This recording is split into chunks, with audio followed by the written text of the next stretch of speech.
एक कहावत है, भारत में कमाओ, भारत में ही खर्च करो, एक पैसा भी घर ले जाने की कोशिश मत करो। पिछले कुछ सालों में मोबाइल दिग्गज Xiaomi से लेकर ऑटोमोबाइल दिग्गज फोर्ड तक कई अंतर्राष्ट्रीय कंपनियां सोने की खदान समझकर भारत में उतरी, पर नतीजा या तो सरकार के जुर्मानों से चकरा गईं या फिर भारी घाटे के बाद अपना कारोबार समेटने पर मजबूर हुई। अब सवाल उठता है, 14 अरब की आबादी वाला इतना बड़ा बाजार आखिर विदेशी कंपनियों के लिए कब्रिस्तान क्यों बनता जा रहा है, और भारत ने ऐसा क्या किया कि आज इसे फॉरेन कंपनीज का ग्रेवयार्ड कहा जाने लगा। नमस्ते दोस्तों, मैं राजीव शर्मा। आज बात करेंगे उस जगह की जहां दुनिया की सबसे बड़ी कंपनियां भी टिक नहीं पाईं, भारत। सबसे पहले बात करते हैं भारत की उस स्पेशल मूव की जिससे हर विदेशी कंपनी डरती है, रेट्रोएक्टिव टैक्सेशन, यानी पीछे से टैक्स लगाना। अब इसका मतलब क्या है?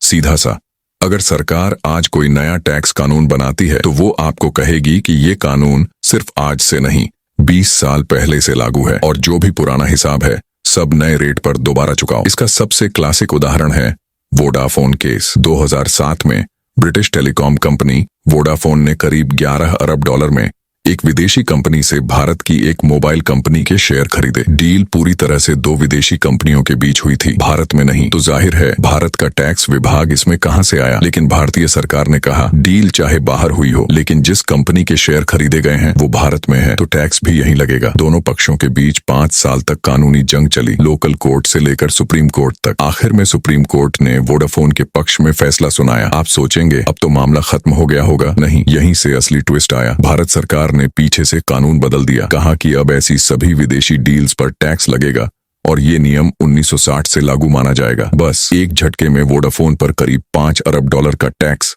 ब्याज और जुर्माना ठोक दिया गया। आज तक वो केस अधर में लटका है। इस केस के बाद भारत का टैक्स डिपार्टमेंट जैसे खुल गया। अब हर बड़ी विदेशी कंपनी पर टैक्स की तलवार लटकने लगी। 2013 में नोकिया का कारखाना टैक्स विवाद में फंस गया, उनकी फैक्ट्री सीज कर दी गई और कंपनी को आखिरकार माइक्रोसॉफ्ट को सस्ते में बेचना पड़ा। यानी एक जमाने का मोबाइल किंग एक झटके में इतिहास बन गया। पिछले कुछ सालों में तो यह ट्रेंड और तेज हुआ। सैमसंग पर भारी कस्टम ड्यूटी के केस चले, गूगल पर एंटी ट्रस्ट फाइन, और अमेजॉन भी भारतीय नियमों में उलझ गया। यहाँ तक कि चीन की कंपनियां भी नहीं बच पाईं। Xiaomi के लगभग 48 अरब रुपए के फंड फ्रीज कर दिए गए और BYD की 1 अरब डॉलर की फैक्ट्री प्लान को नेशनल सिक्योरिटी कंसर्न बताकर रिजेक्ट कर दिया गया। सीधी भाषा में कहें तो भारत में जो पैसा कमाते हो वो असल में सरकार के पास सेफ रखा होता है। कब लेना है, कितना लेना है, ये सरकार के मूड पर निर्भर करता है। यहाँ पालो और फिर काटो का फंडा खुलेआम चलता है, और अगर टैक्स की मार से तुम बच भी गए तो नीतियों का जाल तुम्हें जरूर फंसा देगा। विदेशी कंपनियों के लिए सबसे बड़ा खतरा है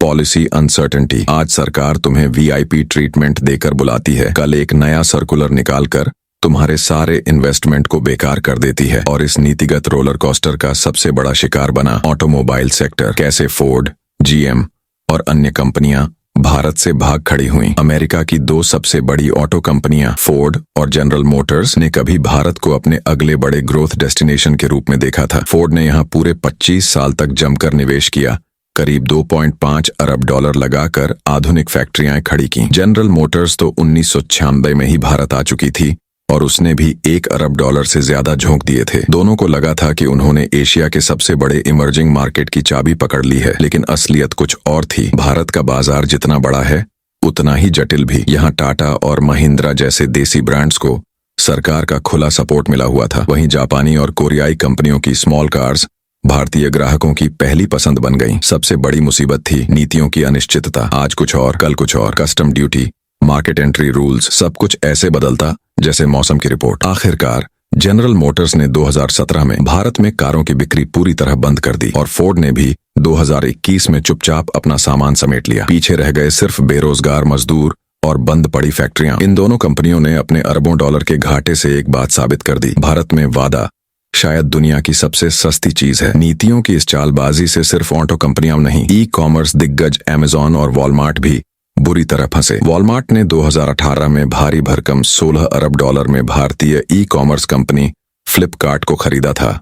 दुनिया के ई-कॉमर्स इतिहास की सबसे बड़ी डील। लेकिन कुछ ही महीनों बाद भारत ने नया ई-कॉमर्स रेगुलेशन ला दिया, जिसमें कहा गया कि विदेशी कंपनियां अपने खुद के प्रोडक्ट्स नहीं बेच सकती। डिस्काउंट और कैशबैक ऑफर्स पर भी सख्त रोक। ये नियम सीधे अमेजॉन और फ्लिपकार्ट के बिजनेस मॉडल पर वॉर थे, जैसे किसी की मेन आर्टरी पर चोट मार दी जाए। भारत ने साफ कह दिया, मार्केट मेरा है और रूल्स भी मैं ही बनाऊंगा। तुम्हें खेलना है तो मेरे मूड के हिसाब से खेलो। फिर आई मोदी सरकार की चर्चित पहल मेक इन इंडिया। इसका मकसद था विदेशी कंपनियों को भारत में फैक्ट्रियां लगाने के लिए आकर्षित करना, ताकि रोजगार और इंडस्ट्रियल चेन को बढ़ावा मिले। पर इस स्लोगन के पीछे एक छिपा हुआ फाइन प्रिंट भी था। टेक्नोलॉजी और ओनरशिप दोनों का हिस्सा देना पड़ेगा। भारत अपना विशाल बाजार एक लालच की तरह इस्तेमाल करता है। कहता है कि फैक्ट्री यहीं लगाओ, लोकल पार्ट्स ही खरीदो और किसी भारतीय कंपनी के साथ जॉइंट वेंचर बनाओ। शुरू में सबको ये रीजनेबल लगता है, ठीक है, मार्केट में घुसने का यही रास्ता है। लेकिन धीरे धीरे सच्चाई सामने आती है। आपकी तकनीक धीरे धीरे कॉपी हो रही है, आपका मार्केट शेयर घट रहा है और डिसीजन पावर आपके हाथों से निकलकर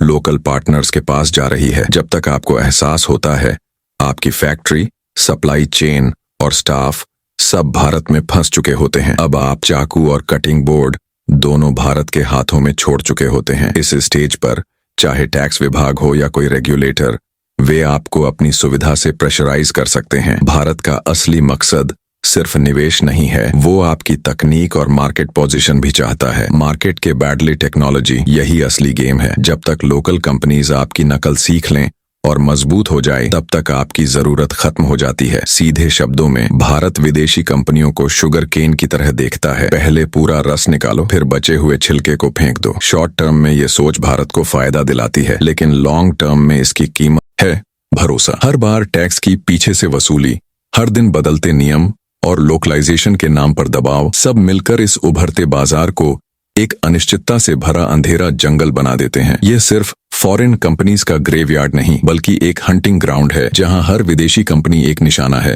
हाँ, कुछ कंपनियां यहां सफल हुई हैं, लेकिन उनकी सफलता के पीछे जितना पैसा, रिस्क और समझौता है, वो दुनिया नहीं जानती। इसीलिए जो भी विदेशी सीईओ भारत में कदम रखने की सोच रहे हैं, उन्हें खुद से एक सवाल जरूर पूछना चाहिए, क्या भारत एक गोल्डन गूस है या फिर एक ऐसा जाल जो निगल लेता है और हड्डियां भी नहीं छोड़ता। तो दोस्तों, ये वीडियो यहाँ पर ही खत्म होती है।